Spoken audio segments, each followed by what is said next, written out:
কেন নেকি হবে না? আপনাদেরকে কুরবানির হাকিকত বুঝাই। বলেন তো, পশুটা জবাই দেওয়া হয় কার জন্যে?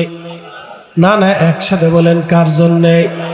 এখন আমাদের দেশে অনেকেই পশু জবাইটা আল্লাহর জন্য দেয় না, পশু জবাইটা দেয় ফ্রিজের জন্যে।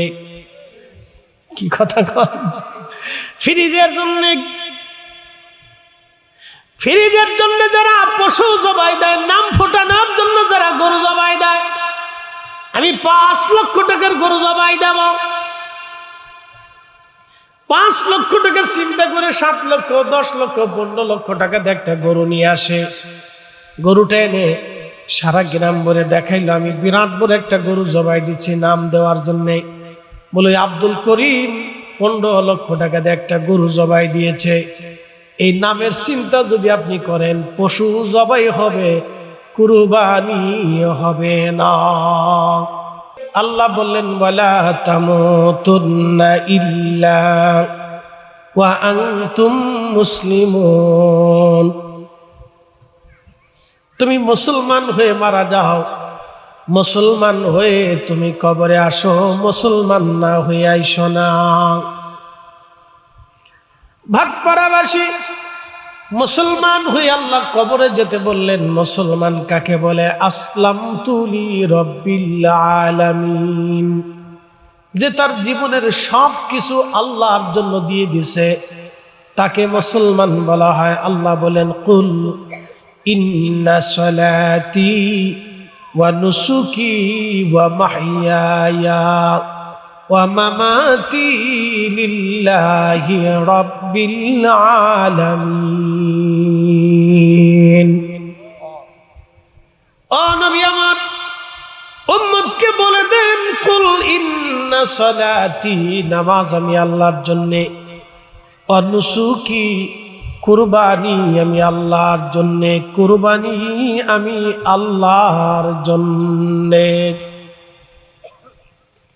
নামাজ আমি আল্লাহর জন্যে। কিন্তু হতভাগা মুসলিম আমরা, শুধু জুমার দিনে মুসল্লি পাওয়া যায়, জুমা চলে গেলে আসরের রক্তে মুসল্লি পাওয়া গেল না, মাগরিবেও মুসল্লি তেমন হলো না, এশার নামাজেও তেমন মুসল্লি হলো না, শুধু জুমার দিনে মুসল্লি দেখা যায়। অনেক মুসল্লি আছে শুধু জুমাটাই আদায় করে, বাকি নামাজ আর সে আদায় করে না। এরা হচ্ছে ফাওয়াইলুল লিল মুসাল্লিন আল্লাযীনা হুম আন সালাতিহিম সাহুন। তারা মানুষ দেখানো নামাজি, মানুষ দেখানো নামাজি। কিয়ামতের ময়দানে এই নামাজিকে আল্লাহ ডাক দিবে, বান্দা তুমি কি নামাজ পড়েছো? বান্দা বলবে, হ্যাঁ আমি নামাজ পড়েছি। কেন নামাজ পড়েছো? আল্লাহ তোমাকে খুশি করার জন্য নামাজ পড়েছি। আল্লাহ ডাক দিবে, বান্দারে তুমি মিথ্যা কথা বলেছো, তুমি আমাকে খুশি করার জন্য নামাজ পড়ো নাই,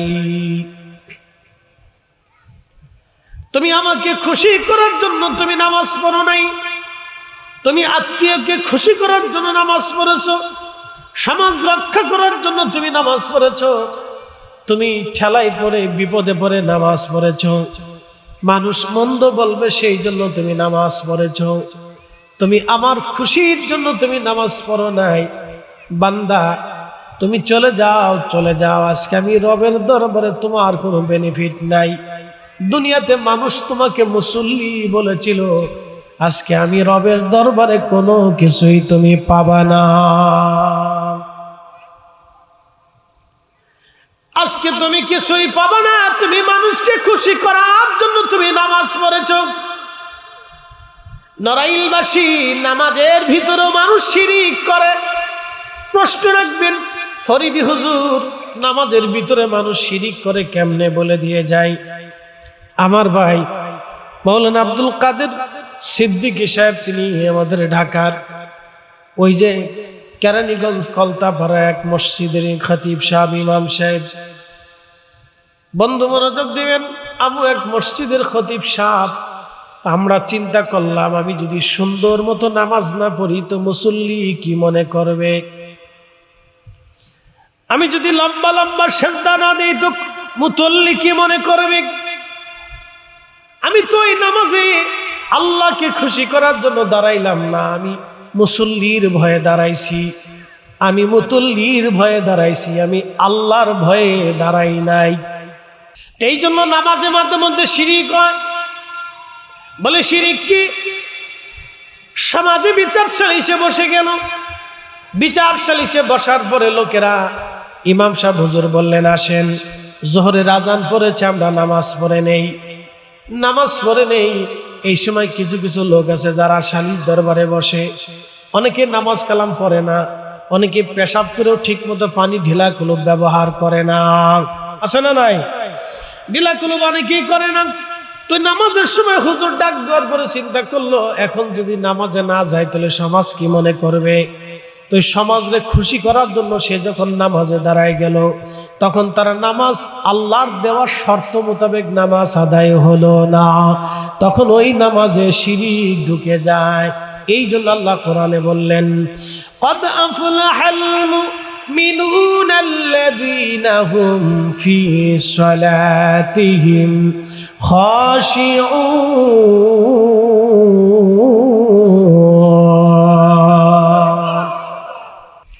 রব্বুল আলামিন কোরআনুল কারীমের ভিতরে বললেন, কদ আফলাহাল মুমিনুনা আল্লাযীনা হুম ফী সালাতিহিম খাশিউন।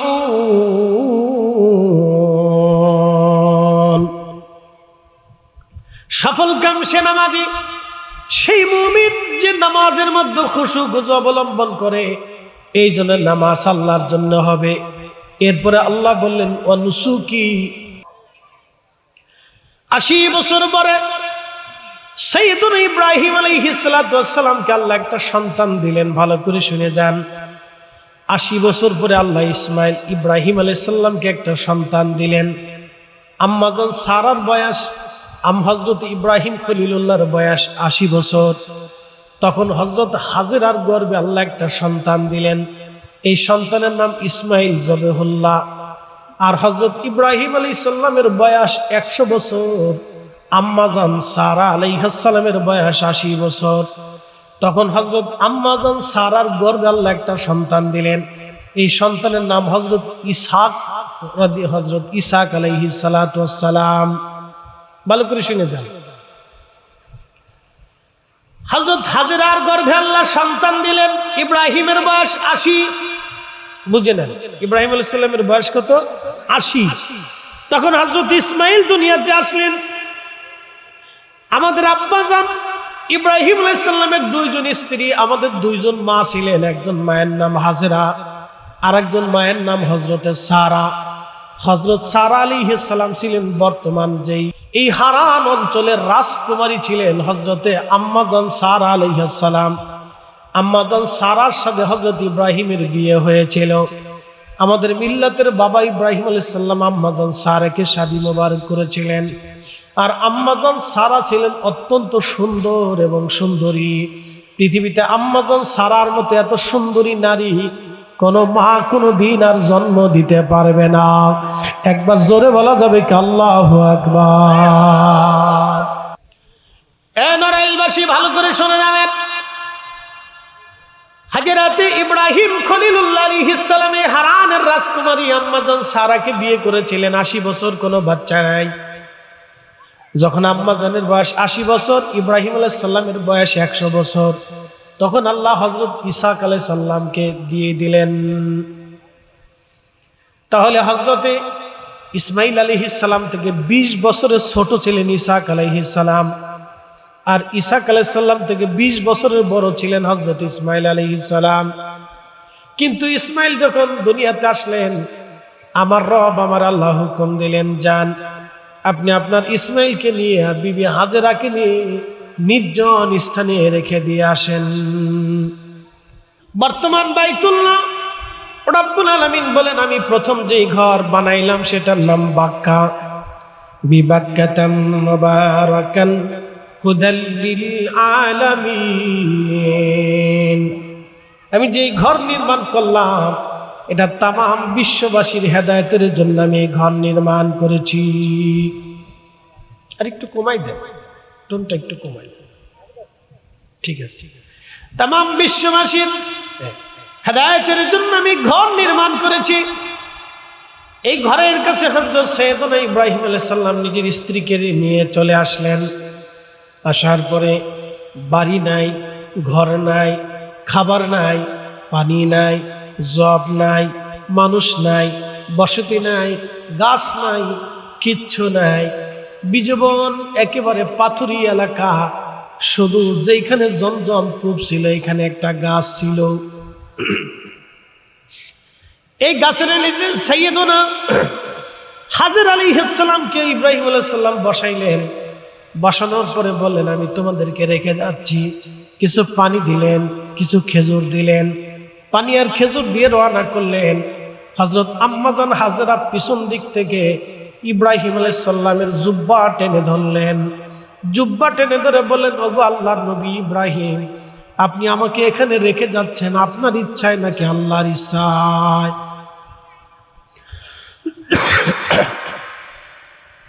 আপনি আমাকে এখানে রেখে যাচ্ছেন আপনার ইচ্ছায় না আল্লাহর ইচ্ছায়? সাইয়েদুনা ইব্রাহিম আলাইহিস সালাতু ওয়াস সালাম ডাক দিয়ে বললেন, ওগো বিবি আমার, আমি আমার ইচ্ছা এখানে রেখে যাচ্ছি না, আমি তোমাদেরকে আল্লাহর ইচ্ছায় রেখে যাচ্ছি। তখন হাজর আলাইহিস সালাম ডাক দিয়ে বললেন, স্বামী আমার, আপনি আমাকে আল্লাহর ইচ্ছায় যেহেতু রেখে যাচ্ছেন, অতএব আমার আর কোনো চিন্তা নাই। আল্লাহু আকবার। আমাদের ভরসা আল্লাহ।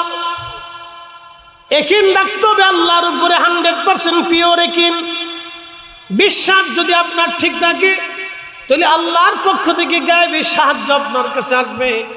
ভালো করে শুনে যান, সাইয়েদনা হযরত ইব্রাহিম আলাইহিস সালাম চলে আসতেছিলেন। সন্তানকে ওই অবস্থায় রেখে রওনা দিলেন। বহু দূরে আসার পরে সহিহ বুখারীর কিতাবুল আম্বিয়া শরীফের ভিতরে আসছে, হযরত ইব্রাহিম আলাইহিস সালাম কাবা শরীফের দিকে ঘুরে গেলেন। হাত তুলে দোয়া করতে লাগলেন, হায় রব, আমি আমার কলিজার টুকরা সন্তান এবং আমার স্ত্রীকে আপনার নির্দেশে এই নির্জন স্থানে রেখে গেলাম। আল্লাহ, আপনি তাদের সহায়ক হয়ে যান, এইখানে তাদের জন্য আবাদি জায়গা বানায় দেন এবং অফুরন্ত রিজিক আপনি তাদেরকে দান করে দেন। ওই দিনের দোয়া আল্লাহর দরবারে কবুল হয়ে গেল। দেখবেন কাবা শরীফে যারা গেছেন আশেপাশে শুধু পাথর আর পাথর, বালি আর বালি,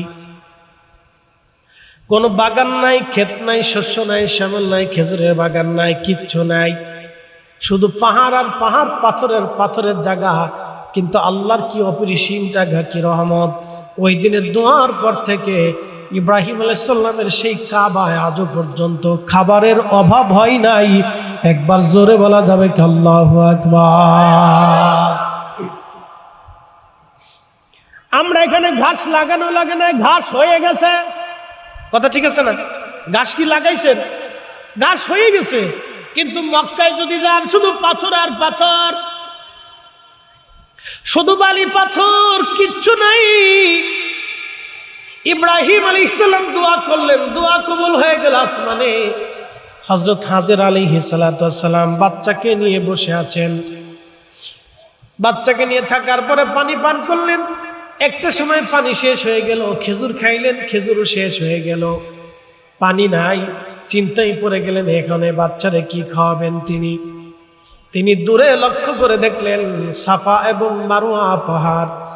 এই সাফা পাহাড়ের উপরে মনে হয় পানি দেখা যায়, মারওয়া পাহাড়ের উপরে মনে হয় পানি দেখা যায়। ইসমাইলকে গাছের নিচে রেখে আম্মাজান হাজেরা দৌড়ে চলে আসলেন সাফা মারওয়া পাহাড়ে। এই পাহাড় থেকে এই পাহাড়, এই পাহাড় থেকে এই পাহাড় উনি 7 বার দৌড়াইলেন। এই জন্য হজে যান, উমরায় যান, আপনাকে সাফা মারওয়া পাহাড় দৌড়াইতেই হবে, না দৌড়াইলে হজ উমরা হবে না। এই সাফা মারওয়া পাহাড়ে দৌড়াইতে হবে। যখন সাফা মারওয়া পাহাড়ে দৌড়াইতে লাগলেন, পানি খুঁজে পেলেন না। তখন আম্মাজান হাজেরা লক্ষ্য করলেন হযরত ইব্রাহিম ইসমাইল আলাইহিস সালাতু ওয়াস সালামের পায়ের নিচ থেকে পানি বের হয়ে আসতেছে। পায়ের নিচ থেকে পানি বের হয়ে আসতেছে। আল্লাহ পাক হযরতে জিব্রাইলকে বললেন, জিব্রাইল, আমার ইসমাইল যেখানে শোয়া আছে তুমি ওইখানে যায় তোমার পায়ের আঘাত দাও অথবা পাখার আঘাত দাও। হযরত জিবরাইল আলাইহিস সালাম এসে পায়ের আঘাত দিলেন, মাটি ফেটে ফেটে পানি বের হতে লাগলো। হযরত সাইয়েদুনা হাজর আলাইহিস সালাম দৌড়ায় আসলেন, জায়গাটা বন্ধ দিতে লাগলেন, কিন্তু পানি উঠা বন্ধ হয় না। মাটি ফেটে ফেটে পানি আসতেছে, জোরে বলবেন আল্লাহু আকবার। মরুভূমির ভিতরে পানি দিল কে? একসাথে বলেন, পানি দিল কে? পানি দিল কে? আমরা না চাইতে বৃষ্টি দেয় কে? আমরা না চাইতে নদীতে মাছ দেয় কে? আমরা না চাইতে হাজার রকমের ফল গাছে ধরায় দেয় কে? তাহলে জিকির হবে কার? সেজদা হবে কার? আইন মানব কার? হিসাব একবারে সহজ। হিসাব কি? সহজ। নড়াইলবাসী খুব মনোযোগ দিবেন। হযরত হাজরা ওই পানিকে বন দিলেন। পানিটাকে বন দেওয়ার পরে পানি থামে না। উনি বলতে লাগলেন, ঝমঝম থাম থাম, ঝমঝম থাম থাম, থামো থামো। আল্লাহ পানিটাকে আর উপরের দিকে উঠাইলেন না, কিন্তু এমন একটা লেভেল আল্লাহ করে দিলেন, পানি কমেও না বাড়েও না। কোটি কোটি হাজিরা পানি পান করে, কমেও না বাড়েও না। আল্লাহু আকবার। বিজ্ঞানীরা পরীক্ষা করলো, এই পানি কি করলো? পরীক্ষা করে দেখলো পৃথিবীর সব নদীর পানি, সব মাটির পানি, আর এই পানির ভিন্নতা ভিন্ন রকম।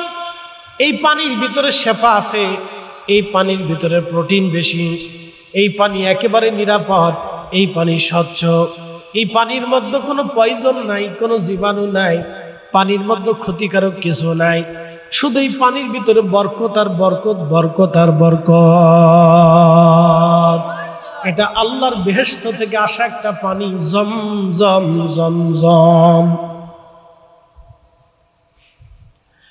এই যে জমজম পানি হয়ে গেল, মুসলমান বসতি বাড়তে লাগলো। একদিন ওই রাস্তা দিয়ে ইয়ামান থেকে একটা কাফেলা আসতেছিল। বনি জুরহাম কওমের মানুষ, জুরহাম গোত্রের মানুষ ইয়ামান থেকে ব্যবসা করার জন্য তারা রওনা দিয়েছে, কিন্তু পথ তারা হারিয়ে ফেললো। হারাইয়া তারা কাবা শরীফের দিকে এসে গেল। এসে যাওয়ার পরে তারা পানির সংকট এসে গেল, কিন্তু তারা লক্ষ্য করলো আকাশে পাখি উড়া দেখা যায়। তারা বলল, পাখি যেহেতু উড়ে, নিশ্চয়ই ওখানে কোনো বসতি আছে, নতুবা পানি আছে, তোমরা একটু যাইয়া দেখো। তার দুইজন খোঁজারু এসে দেখতেছে একজন মহিলা তার কোলের একটা বাচ্চা নিয়ে চুপচাপ বসে আছে, তার পাশে একটা নহর আছে, একটা কুয়া আছে। জুরহাম কওমের মানুষ এসে বলল, ও আল্লাহর বান্দি, তোমার নাম কি? বলে, আমার নাম হাজেরা। এই শিশুর নাম কি? বলে, এই শিশুর নাম ইসমাইল। বাবার পরিচয় কি? বলে, ইব্রাহিম খলিলুল্লাহ। বলতেছে, দেখেন, আমরা তো পানি খুঁজতেছিলাম, কিন্তু পানি পাই না, আপনার কাছ থেকে পানি নিতে চাই। বলে, ঠিক আছে, আল্লাহর দেওয়া পানি আপনারা নিবেন, নেন, অসুবিধা নাই। কিন্তু জুরহাম কওমের লোকজন বলল, হে হাজেরা, আপনি অনুমতি যদি দেন, এইখানে আমরা বসতি বানাইতে চাই। হযরত হাজেরা বললেন, ঠিক আছে, আপনার বসতি যদি বানাইতে চান তো বানান। বলে, বসতি বানাবো, কিন্তু আপনার শর্ত হলো আপনি আমাদেরকে পানি দিবেন। বলে, আপনাদেরকে পানি দেব, অসুবিধা নাই, আপনারা আমাকে কি দিবেন? বলতেছে, দেখেন, আপনার পরিবারের যত ভরণ পোষণ যা লাগে আমরা সব দিব, বিনিময়ে আপনি আমাদেরকে পানি দেবেন। ওই যে জুরহাম কওমের লোকজনের বসতি শুরু হয়ে গেল। মনে রাখেন, আরবের আদি বংশের নাম জুরহাম। মক্কায় যারা আদি বাসিন্দা তারা হলো জুরহাম কওমের মানুষ। সর্বপ্রথম জুরহাম কওমের মানুষ আসলো, হযরত ইসমাইল আলাইহিস সালাতু ওয়াস সালামের সাথে তাদের সখ্যতা হলো, একত্রিতভাবে তারা বসবাস করতে লাগলো। ধীরে ধীরে ইসমাইল আলাইহিস সালাম বড় হতে লাগলেন। আল্লাহর কোরআন বলল, ফালাম্মা বালাগা মাআহুস সায়া ক্বালা ইয়া বুনাইয়া ইন্নী আরা ফিল মানামি আন্নী আযবাহু ফানজুর মাযা তারা। পরিণত বয়সে উপনীত হলেন, তার মানে যৌবনে পদার্পণ করলেন ইসমাইল। আল্লাহ তখনই ইব্রাহিমকে স্বপ্ন দেখাইলেন, ইব্রাহিম আপনি যান, আপনার কলিজার টুকরাটাকে আপনি কুরবানি দেন, জবাই দিয়ে দেন, আমি আল্লাহর নামে কুরবানি দিয়ে দেন। হযরত ইব্রাহিম আলাইহিস সালাম খোদার হুকুম নিয়ে রওনা করলেন। আস্তে আস্তে আস্তে আস্তে কাবা শরীফে আসলেন। আসার পরে দেখলেন একেবারে বিরাট আবাসী এলাকা হয়ে গেছে, অনেক মানুষের বসবাস, অনেক মানুষের বসবাস। ইব্রাহিম আলাইহিস সালাম এই জায়গাটা খুঁজে পান না, কোথায় ইসমাইলের বাড়ি খুঁজতে খুঁজতে জানতে পারলেন ইসমাইল এখানে আছে। ইসমাইল আলাইহিস সালাম দৌড়ে আসলেন, হাজেরা পরিচয় করাই দিলেন, বাবারে এটাই তোমার আব্বাজান। পরিচয় হয়ে গেল। বহুদিন পরে বাপ বেটার পরিচয় হলো। বহুদিন পরে বাপ বেটার পরিচয় হয়ে যাওয়ার পরে বাড়িতে গেলেন, নিজের স্ত্রী তাকে সম্মান করলেন, খাবার দাবার দিলেন, থাকতে দিলেন। এরপরে হযরত হাজেরা আলাইহিস সালাতু ওয়াস সালাম তিনি একদিন ইব্রাহিম আলাইহিস সালাম প্রস্তাব দিলেন, বেটারে আমি স্বপ্ন দেখেছি তোমাকে আমি কোরবানি দিলাম, ফানজুর মাজা তারা, বলো তোমার জীবনের অভিমত কি আছে। তখন ওই ইসমাইল আলাইহিস সালাম ডাক দিয়ে বলেন, আব্বাজান ইনশাআল্লাহু মিনাস সাবিরিন, আপনি আমাকে সবরকারীদের ধৈর্যশীলদের মাঝে পাবেন। আমি ঘটনাটা কেন আনলাম, ওই যে কুরবানির কথা বলতে চাইছিলাম। আমাদের উদ্দেশ্য হবে আল্লাহকে খুশি করা, আল্লাহকে সন্তুষ্ট করার জন্য ইসমাইল আলাইহিস সালামকে জবাই দেওয়ার জন্য হযরত সাইয়েদুনা ইব্রাহিম আলাইহিস সালাতু ওয়াস সালাম রওনা দিলেন। ইসমাইলকে নিয়ে রওনা দিলেন। মিনাতে যদি যান আপনি দেখবেন একটা পাহাড় আছে ছোট্ট, এই পাহাড়ের উপরে একটা খুঁটি এখনো নির্দিষ্ট করে দিয়ে দেওয়া হয়েছে। এই খুঁটিটা এই জন্য দেওয়া হয়েছে যেন এইখানে এখনো মানুষ জানতে পারে এইখানে ইব্রাহিম ইসমাইলকে জবাই দিতে গিয়েছিলেন। হযরত ইব্রাহিম আলাইহিস সালাম ছেলেকে নিয়ে চলে গেলেন ওই স্থানে জবাই দিবেন। ভাই খুব মনোযোগ দিয়ে কথা শোনেন, কুরবানিটা এত সহজ না। আপনি একটা গরু এনে জবাই দিয়ে দিলেন আর কুরবানি হয়ে যাবে তা কিন্তু না। কুরবানির মূল হলো মনের ইখলাস। আবার শোনেন, কুরবানির মূল হলো আল্লাহর সন্তুষ্টি। আল্লাহর খুশি যদি না থাকে কুরবানি দেবেন কিন্তু কবুল হবে না। আমরা সেই মুসলিম বিনা তেলে বিনা ইঞ্জিলে আকাশ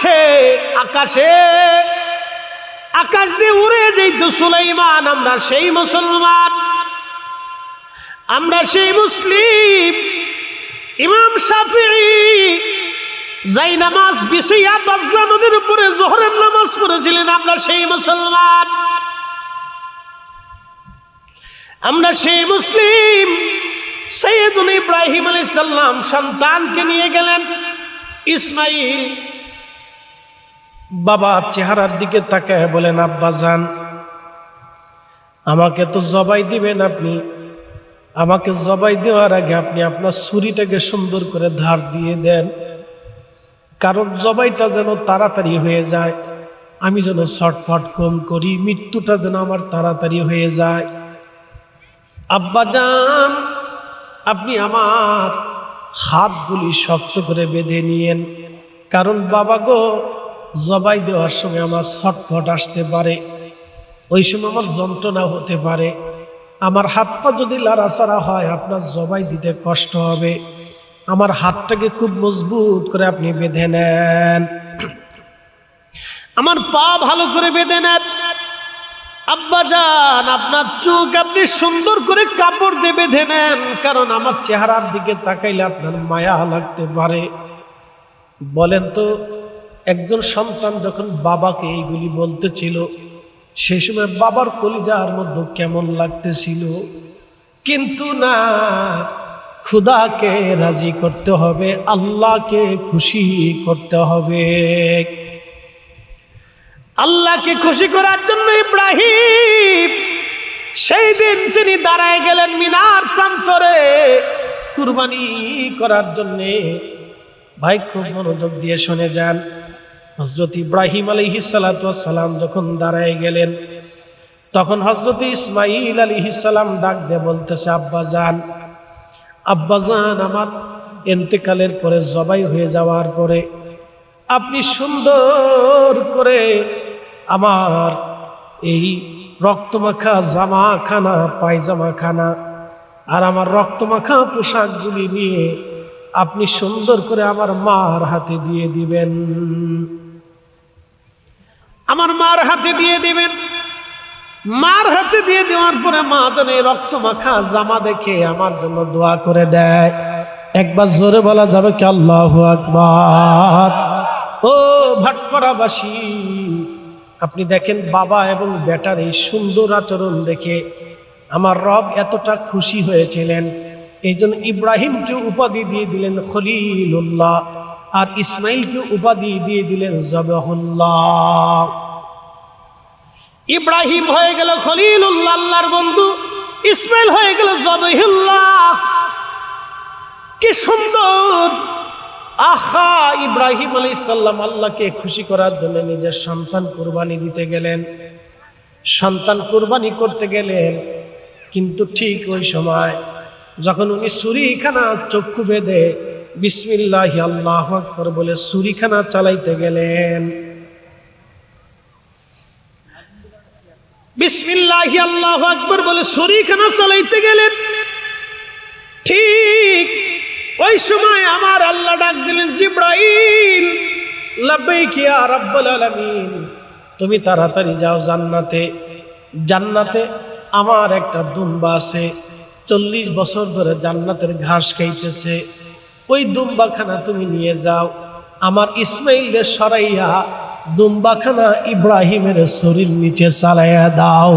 একবার জোরে বলা যাবে কি আল্লাহু আকবার? বলে সাদা কাফন পরাইবে, আল্লাহুম্মা সাল্লি আলা সাইয়্যিদিনা মাওলানা মুহাম্মদ ওয়া আলা আলি সাইয়্যিদিনা।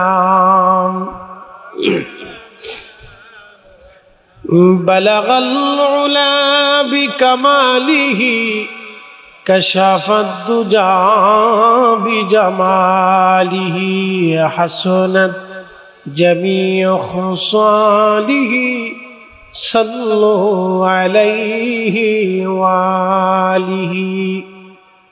কে আফা তূনে मोहम्मद से तू हम तेरे हैं, ये जान चीज ही किया लौह कलम तेरे हैं। बलगल उला बिकमालिही कशफद दुजा बिजमालिही हसनत जमीउ खुसालिही सल्लु আলাইহি ওয়ালিহি।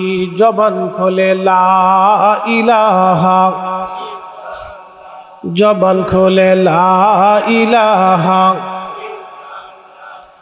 লা ইলাহা, লা ইলাহা, লা ইলাহা। আসিয়া বলে আল্লাহ আল্লাহ, আসিয়া বলে আল্লাহ আল্লাহ। ফেরাউন দিছে কত জ্বালা, আল্লাহ বলেন ও জিবরাইল খুলো হে জান্নাতের তালা। লা ইলাহা হক, লা ইলাহা, লা ইলাহা ইল্লাল্লাহু মুহাম্মাদুর রাসূলুল্লাহ। পড়ি সাল্লাল্লাহু আলাইহি ওয়াসাল্লাম। ভাটপাড়া গ্রামবাসীর উদ্যোগে 10ম বার্ষিক বিরাট তাফসীরুল কোরআন মাহফিলের সম্মানিত প্রধান অতিথি জনাব আতাউর রহমান বাচ্চু সাহেব, সম্মানিত সংসদ সদস্য নড়াইল ২, আজকের অন্যতম আলোচক তরুণ উদীয়মান বক্তা জনাব হযরত মাওলানা ইমরান হোসেন মাজহারি সাহেব ঝিনাইদহ, আপনাদের এলাকার কৃতি সন্তান জনাব হযরতুল মাওলানা হাফিজ আব্দুল কাদের সিদ্দিকী সাহেব মাদ্দাজিল্লাহুল আলী, সম্মানিত সভাপতি জনাব আলহাজ মোল্লা সেলিমুজ্জামান সাহেব,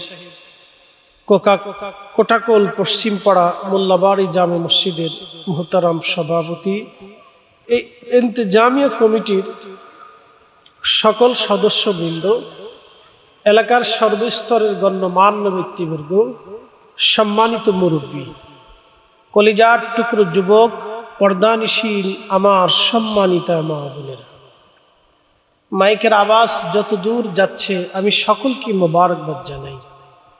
শুকরিয়া করি সে রবের আসমানে যিনি বহু মানুষের ভিড় ঠেলে ঘর থেকে, বাড়ি থেকে, বিভিন্ন স্থান এবং স্থাপনা থেকে জুদা করে, আলাদা করে আল্লাহ তার বেহেশতের বাগানের জন্য আপনাকে এবং আমাকে পছন্দ করেছে।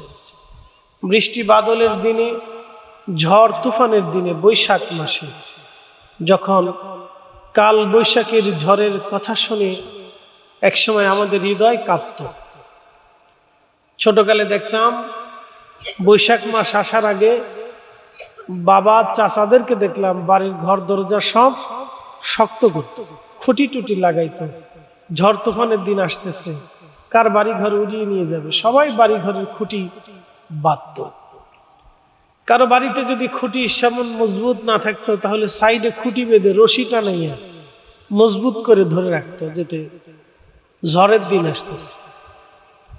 তো আল্লাহ এই কাল বৈশাখের ঝড়ের দিনেও বৈশাখ মাসে আমাদেরকে আল্লাহ একটু সুযোগ করে দিছে। এই জন্য রবের আসমানে বুলন্দ আওয়াজে আমরা একসাথে শুকরিয়া আদায় করে বলি আলহামদুলিল্লাহ। শুকরিয়া করি সেই রবের আসমানে যিনি শ্রেষ্ঠতম নবী, সর্বকালের সর্বশ্রেষ্ঠ মহামানব, আদর্শনীয় মহামানব, এবং তিনি ইমামুল মুরসালিন, খাতামুন নবিয়্যিন, নবীদের শেষ নবী। তিনি মহা সম্মানের অধিকারী, হাউজে কাউসারওয়ালা। তিনাকে আল্লাহ মাকামে মাহমুদের সম্মানিত অধিপতি হিসেবে আল্লাহ কবুল করেছেন। তিনাকে হাসরের ময়দানে শাফিউল মুজনিবিন করে আল্লাহ হাসরবাসীর সামনে সম্মানিত করবেন। আল্লাহ সেই নবীর উম্মত অনুসারী হিসেবে আপনাকে এবং আমাকে আল্লাহ পছন্দ করেছেন, মঞ্জুর করেছেন। সেই জন্য আল্লাহর আসমানে একসাথে আমরা শুকরিয়া আদায় করে বলি আলহামদুলিল্লাহ। পৃথিবীতে মানুষ আছে 800 কোটি। কত কোটি? 800 কোটি বর্তমান পৃথিবীতে প্লাস মানুষ আছে। এই 800 কোটি মানুষের ভিতরে মাত্র 200 কোটি মানুষ মুসলিম। বুঝেন, 200 কোটি মুসলমান, বাদ বাকি 600 কোটি মানুষ আল্লাহকে আল্লাহ বলে স্বীকার করে না। প্রিয় নবী যখন দুনিয়াতে ছিলেন, বিদায়ী হজের দিনে যারা হাজী সাহেবরা হজে গেছেন, আরাফাতের মাঠে জাবালে রহমত, জাবালে রহমত একটা পাহাড় আছে আরাফাতের মাঠে। এই জাবালে রহমতের যেই স্থানে দাঁড়িয়ে নবীজি বিদায় হজের ভাষণ দিয়েছিলেন, সেখানে একটা খুঁটি বানিয়ে চিহ্ন দিয়ে রাখা হয়েছে। এই জাবালে রহমতে 1.25 লক্ষ সাহাবী নবীজির সামনে দাঁড়ানো। কতজন? 1.25 লক্ষ সাহাবী নবীজির সামনে দাঁড়ানো। তাহলে সেই সময় রসুল করিমের সামনে নবীর অনুসারী ছিলেন, সাহাবী ছিলেন 1.25 লক্ষ। এখন আমরা মুসলমান কত? 200 কোটি। একটু বোঝার চেষ্টা করবেন, 200 কোটি মানুষ থাকার পরেও আমরা দুর্বল। সেই সময় ১৬ লক্ষ সাহাবী থাকার পরে মুসলমানরা ছিল সবল। বলেন অর্থনৈতিক ভাবে না ইমানের জোরে? না একসাথে বলেন, টাকার জন্য না ইমানের জোরে? এখন অধিক মুসলমান থাকার পরেও, অর্থনৈতিক থাকার পরেও, ৫৭টা মুসলিম দেশের ৫৭ জন সেনাপ্রধান, প্রশিক্ষিত সেনাবাহিনী থাকার পরেও, এত অস্ত্র শস্ত্র, সমর কৌশল, সমরবিদ থাকার পরেও আমরা দুর্বল। কথা ঠিক আছে না? আমরা কি দুর্বল? তাহলে আমাদের এই দুর্বলতা কি অর্থনৈতিক ভাবে না ইমানে? ইমানে দুর্বল। এখন আমরা মূলত ইমানে দুর্বল, বিশ্বাসে দুর্বল। প্রিয় উপস্থিতি, মহাগ্রন্থ আল্লাহ কোরআনে বললেন, ইয়া আইয়ুহাল্লাযীনা আমানুত্তাকুল্লাহ, রে ঈমানদার, তোমরা আমাকে ভয় করো, হাক্কা তুকাতিহি, ভয় করার মতোই ভয় করো। একসাথে বলেন, ভয় করব কাকে? মানুষ কি আল্লাহকে ভয় করে? না। শিয়ালরে যেমনি ডরায় এমনি আল্লাহরে ডরায়, সাপেরে যেমনি ডরায় এমনি আল্লাহরে ডরায়। সাপ দেখলে দেখবেন অনেকে দৌড়াচ্ছে, আর বাঘ আসলে তো কোনো কথাই নেই, তো হয়েছে কাজ। তো বাঘের যেইভাবে ডরায় সেইভাবে মূলত আমরা আল্লাহকে ডরাই না। ডরানোর কথা আল্লাহকে।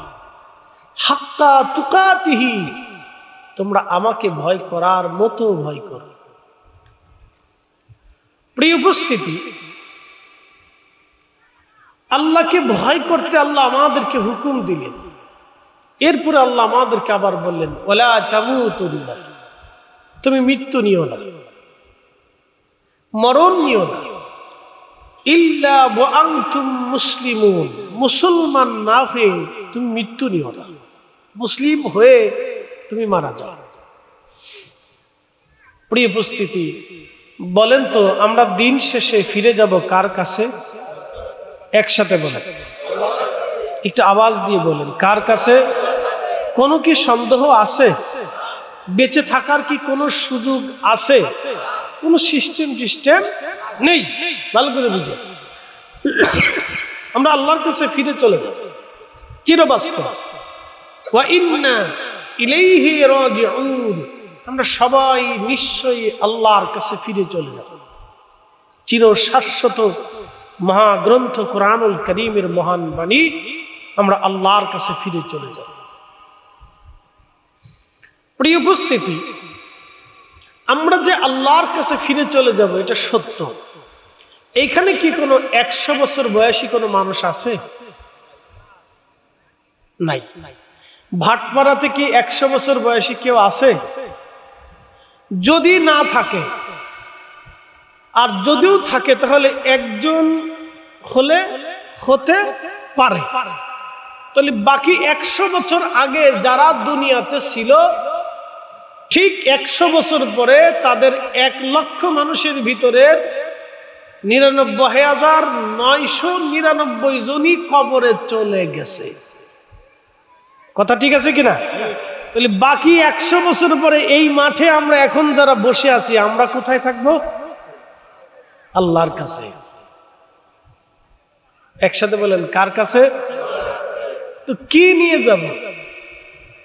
কদ্দুর চাল ডাল, টাকা পয়সা, সোনা দানা, ব্যাংক ব্যালেন্স, অর্থবিত্ত, জমি জমা, কোনো কি সুযোগ আছে?